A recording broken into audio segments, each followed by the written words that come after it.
Hey Econ Kids, this is Module 42 or the Forex market.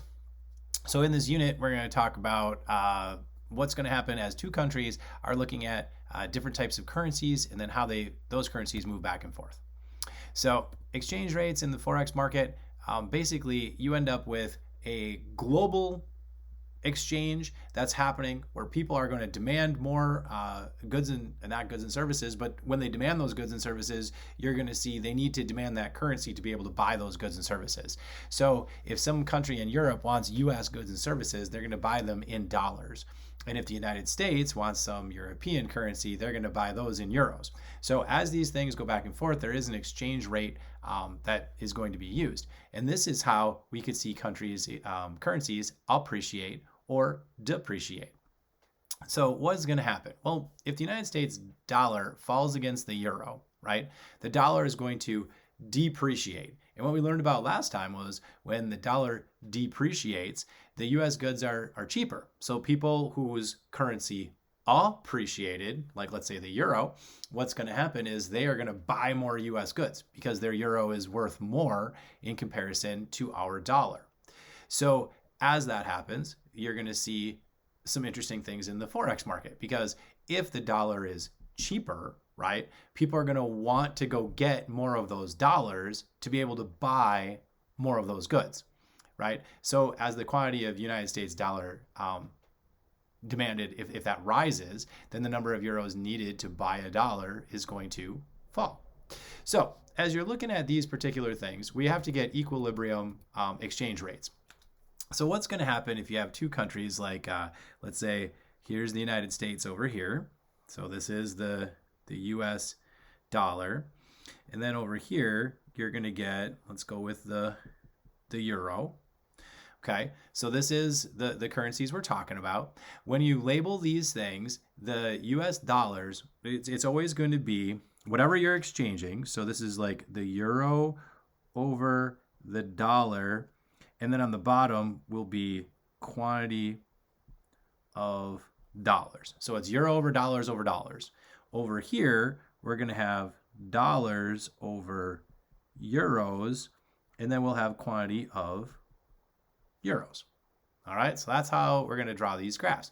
So what is it? Well, the dollar, it's just a supply and demand graph. So as we're looking here, we have a supply and we have demand. And then over here, we're also going to have supply and demand.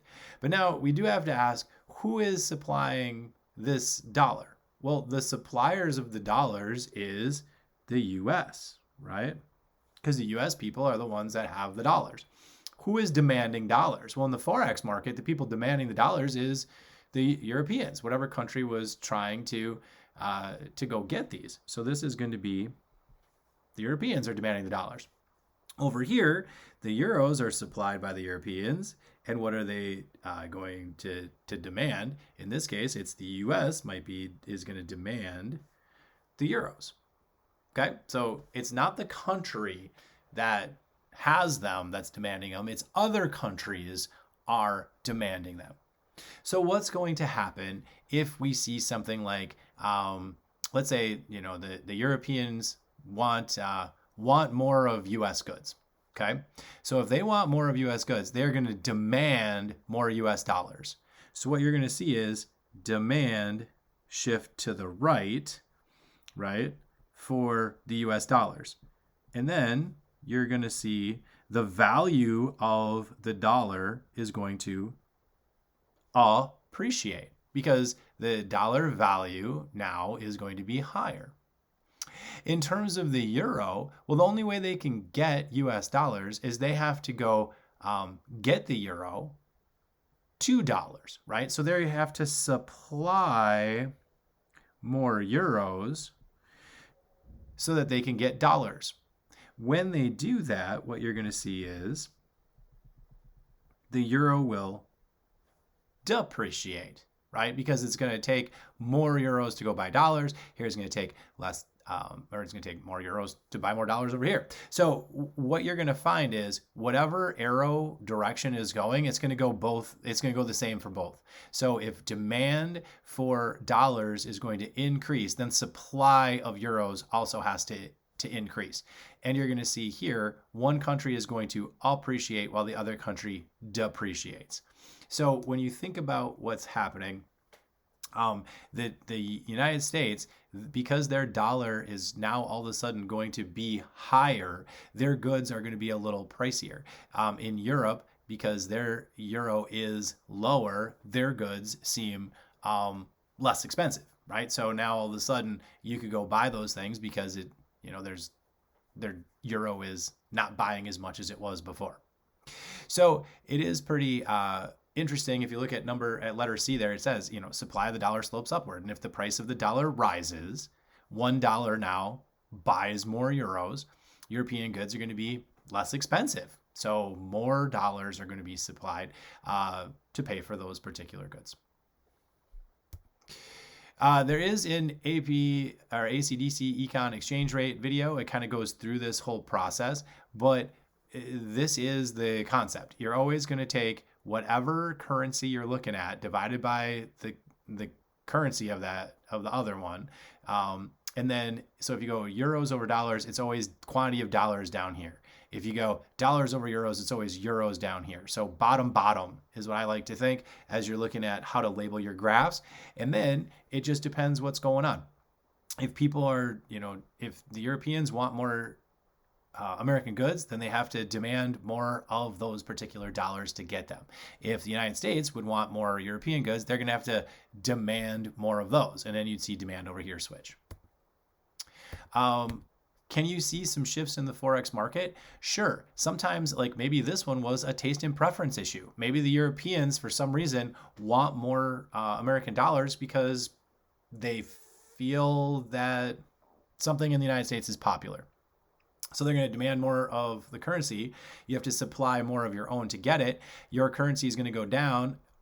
Our currency is going to go up if that's the way it was working.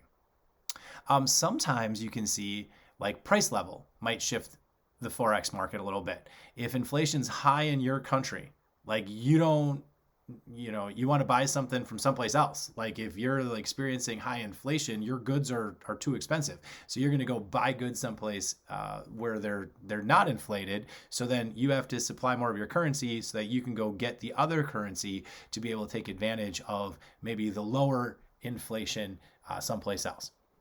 As you do this, what's going to happen? Your currency is going to depreciate. Theirs is going to appreciate.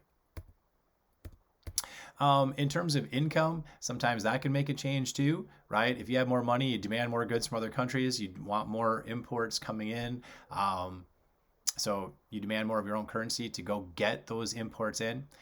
And the last one is interesting. It's the interest rates, right? So if interest rates are higher someplace else, like let's say they were higher in the United States, right? What's going to happen? The Europeans are going to supply more euros so they can go get more dollars to take advantage of those higher interest rates. And that's what we talked about last unit where we were looking at like the loanable funds market, right? And you're like, hey, I might want to go to where the interest rates are higher. Well, this is the graph when you're talking about the Forex market to say you got to switch all your currency over too.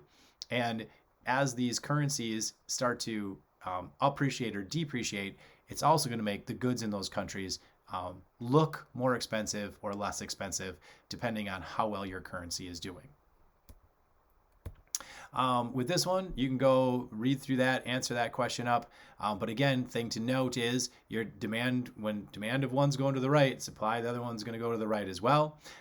You can see the euros over dollars, and then dollars in the bottom, dollars over euros, euros on the bottom. There is some practice that we'll do. There's an ACDC one where it actually goes through all those shifters and then it explains like, hey, what's going to happen? And as you look at these exchange rates, again, we have nominal and real. So your nominal exchange rate is just the exchange rate you see listed. The real exchange rate is adjusted for any sort of international differences in aggregate price levels. So we're talking, what is the actual versus what is the real? It's just like when we deal with inflation, right? We're talking about what is the nominal number, but then what's the real number? Your real exchange rate and the current account, when you look at that, the current account only responds to changes in the real interest rate. Like it doesn't really, nominal isn't the one that it's looking at. So here's another example. You can push pause and go through that.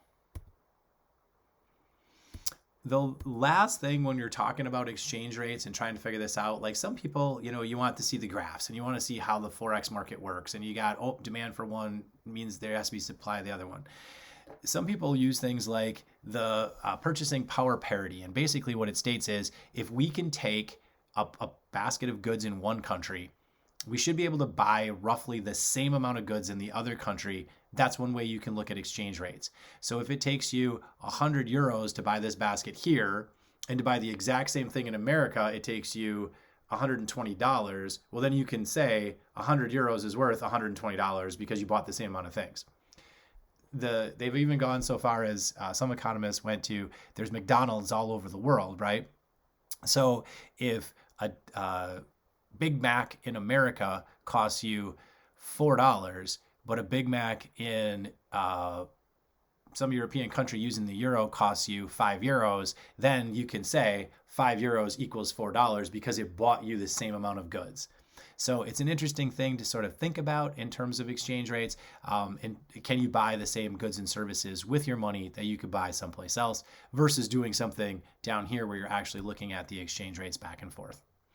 All right. Now, next unit is about exchange rate policy and how countries sort of deal with this in exchange rates. Do they let the market decide or they just come up with a number? Till next time.